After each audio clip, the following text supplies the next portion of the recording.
História da Pré-Reforma Protestante, parte 2. Estamos discorrendo sobre a biografia de Wycliffe. Como fez com a rainha Esther, Deus ainda hoje elege homens e mulheres para a posição de grande destaque, amados, conforme seus soberanos propósitos, para que o engrandecimento do seu nome e crescimento de sua igreja. Vem aqui a distinção entre o homem de Deus e o homem sem Deus. Wycliffe usou sua autoridade para a glória de Deus, enquanto que o Papa perdeu sua autoridade diante de Deus, pois usava para si próprio. Wycliffe, ensinos voltados para a Bíblia. Wycliffe defendeu as seguintes ideias para obter o retorno da sua igreja. Primeiro, sobre a Bíblia. Wycliffe ensinava que os concílios e a liderança da igreja deviam ser provados pelas escrituras sagradas. A palavra do Papa e a tradição da igreja não podiam ter uma autoridade maior do que a Bíblia. Para o reformador inglês, a Bíblia é sua única regra de fé e de prática, amados. É suficiente para suprir as necessidades da alma humana, sem que sejam necessárias as intervenções da igreja e a entre aspas, mágica dos seus sacerdotes na época. Wycliffe entendia, amados, também que a Sagrada Escritura devia ser colocada na mão do povo e não ficaram limitadas ao clero, à liderança da igreja. Outro ponto importante sobre ensinos de Wycliffe sobre o Papa e os seus sacerdotes na época. Wycliffe ensinava que os papas eram homens sujeitos ao erro e ao engano, assim como dentro da igreja de Cristo havia joio e trigo. Ser líder da igreja não era garantia de salvação, muito menos de perfeição. Ensinava que o ofício do papado era invenção do homem e não de Deus, e que o Papa seria o anticristo. Isso ele ensinava na época, tá? Esse é ensinamento sobre isso. Na época, não que o Papa seja o anticristo, mas na época se pensava assim, se não seguisse fielmente os ensinamentos de Cristo. Bom, censurou os sacerdotes quanto à preguiça e ignorância deles, no que dizia a respeito dos estudos das Escrituras. Sobre a ceia, segundo a Igreja Romana Católica, na época, no momento da ceia, o pão e o vinho se transformavam no corpo e o sangue de Cristo. Esse dogma é chamado de transubstanciação. Wycliffe declarou que essa doutrina era antibíblica. Por isso, Cristo está presente nos elementos de forma espiritual e não física. Se a ideia do Wycliffe fosse adotada, significaria que os sacerdotes não mais retirariam a salvação de alguém, por ter em suas mãos o corpo de Cristo e o sangue de Cristo na comunhão. Com sua inteligência, Wycliffe e posição dadas por Deus, a pregação de Wycliffe começou a ser ouvida nos mais distantes cantões da Inglaterra, chegando a atravessar o mar em direção ao continente. Muitas pessoas devem ter recebido seus ensinos ou ganhando uma Bíblia na sua própria língua, conhecendo assim a vontade de Deus para as suas vidas. A influência do reformador Wycliffe atravessou fronteiras. Primeiro, os Leonardos, para que o ensino bíblico fosse transmitido por toda a Inglaterra, Wycliffe fundou um grupo de pregadores leigos, os quais receberam o nome de Lollardo. O trabalho de expansão deu certo, mas o Papa não gostou. Em um decreto, a igreja condenou Lollardo à pena de morte. Apesar disso, Deus não permitiu que nenhum desses pregadores fosse mortos. Glória a Deus. Os boêmios, outra influência que atravessou fronteiras. Estudantes da região da Boêmia, o centro da Europa, foram para Oxford e lá tiveram contatos com os escritos de Wycliffe e com alguns dos Lollardos. Ao regressarem para sua terra, os boêmios levaram as novas informações, ensinos que acabaram influenciando aquele que seria um outro grande reformador, John Hus. Foi influenciado pelos ensinos de Wycliffe. Ao tomar os primeiros contatos com os escritos de Wycliffe,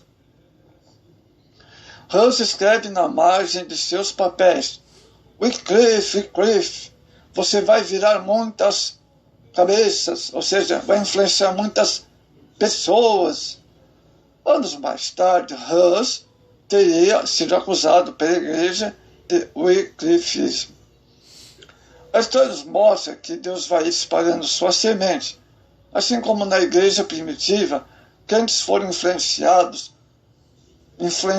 ou seja, eles foram influenciando pessoas, autoridades, até reis, a ponto de ocupar todo o mundo no primeiro século.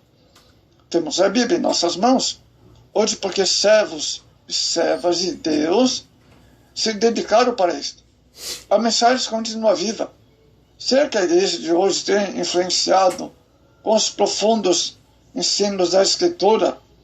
Ou se a mesma, ou se os líderes têm se aprofundado nos ensinos da Bíblia? O Evangelho tem sido pregado de fato? Duas perguntas para a sua reflexão. A condenação de Wycliffe. Próximo aos 55 anos de idade, Wycliffe sofreu de um derrame e faleceu. Passado 30 anos, o Concílio de Constância, convocado pelo Papa 23, reuniu-se em 1415, sob a condenação de heresia, decidiu exumar o corpo de Wycliffe e queimar em praça pública. Como se pode observar, o poder arbitrário tomou conta da igreja na época, a ponto de fazer isso contra Wycliffe, o reformador. Absurdos como a punição de um homem depois de morto e outros mais preencheram a sua história. Mas tudo isso não foi suficiente para calar a voz do Evangelho. O clero não percebeu que estava lutando contra o próprio Deus. Vimos que a escuridão da Idade Média começa a ser vencida pelos primeiros raios da luz da manhã. Deus prepara um homem, coloca numa posição de influência, autoridade e começa a trazer a igreja de volta para o seu noivo, ou seja, para os princípios da palavra. John Wycliffe envolve-se em uma batalha de fé pela verdade das Escrituras, coloca a Bíblia na mão do povo, ensinando-a e tendo tirar este povo das mãos daqueles que exploravam as suas vidas. Falece, mas deixa sua mensagem viva, um exemplo de luta pelo Evangelho. A sua tradução do latim para o inglês foi algo extraordinário. Certo autor escreveu que a luta dos pré-reformadores terminou com insucesso, mas não. Entretanto, devemos crer que a perseguição e morte de homens como Wycliffe e Hus não foram empreendimentos frustrados. Esse é um plano do soberano Deus, abrindo caminho para acontecimentos maiores. Anos mais tarde, os reformadores levaram da Escritura, sola Scriptura, latim, em favor da suficiência e autoridade exclusiva da palavra de Deus, sob qualquer dogma ou direção humana. Somente os ensinos de Wycliffe e Hus estavam lá, e até hoje dá os seus frutos, maravilha. Então, amados, fica um alerta para a igreja de hoje. Os crentes devem viver uma vida santa e, ao mesmo tempo, devem estar prontos, né, para clamar por um avivamento, né, e não afastar-se jamais dos princípios da palavra do Senhor. Assim, agindo, seremos encontrados por Deus como fiéis. O segundo reformador da pré-reforma, John Hus, conhecido como semente da reforma. Um homem comum, mas cheio de fé. A infância humilde. John Hus foi homem de origem simples, nasceu no vilarejo de Rusinekes, sul da Boemia. Seus pais eram camponeses, sua mãe muito religiosa, quis que o seu filho fosse sacerdote. Mais tarde, Hus admitiu ter iniciado a carreira religiosa, o prestígio que ele dava, mas seu interesse por Deus veio quando ele começou a estudar mais profundamente. Aluno médio. Hus não foi um aluno brilhante, mas parecia determinado a estudar e crescer. Assim formou-se na universidade, tornou-se mestre, dirigente da Capela de Belém, em Praga, uma cidade importante de seu país. Nessa igreja, Hus pregava o Rus, né? Tanto faz a pronúncia, Rus, pregava a língua do povo. Nas outras, o serviço religioso era feito em latim. Vamos ver, pastor preocupado. Hus, ou Hus, como queira, foi um pastor dedicado. Sua preocupação é agradar a Deus com uma vida santa e prover sólida alimentação espiritual ao povo. Ele criticava os líderes da igreja por usarem seus ofícios em benefício próprio, vivendo no conforto e na imoralidade. Para o reformador John Hus, a autoridade de um líder religioso vinha do seu caráter e não de sua posição. Ele insistia que o povo deveria viver em total dependência de Deus, numa vida simples e consagrada ao trabalho. Deus sempre levanta homens simples que sonham em verdade de Deus como luz e guia dos homens, a palavra.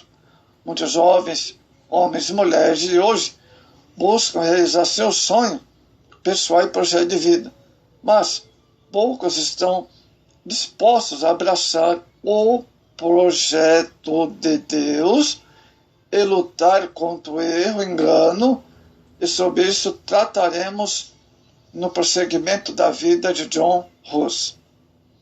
Um homem que enfrentou a oposição em nome da verdade. Primeiro, Deus agindo na história. Deus é soberano. Ele é Senhor da história. Age na história e dirige segundo a sua verdade. Aquele filho de camponês foi ferramenta importante, Hus, pela providência de Deus, foi colocado como dirigente da Capela de Belém, na importante cidade de Praga. A rainha Zófia costumava frequentar aquela igreja. Ela era esposa do rei Václav da Boemia. Zófia influenciou o rei para que facilitasse as reformas pretendidas por Hus. Com isso, a reforma cresceu, tendo Hus como líder e o rei como escudo contra as investidas do Papa. Vamos prosseguir na parte 3.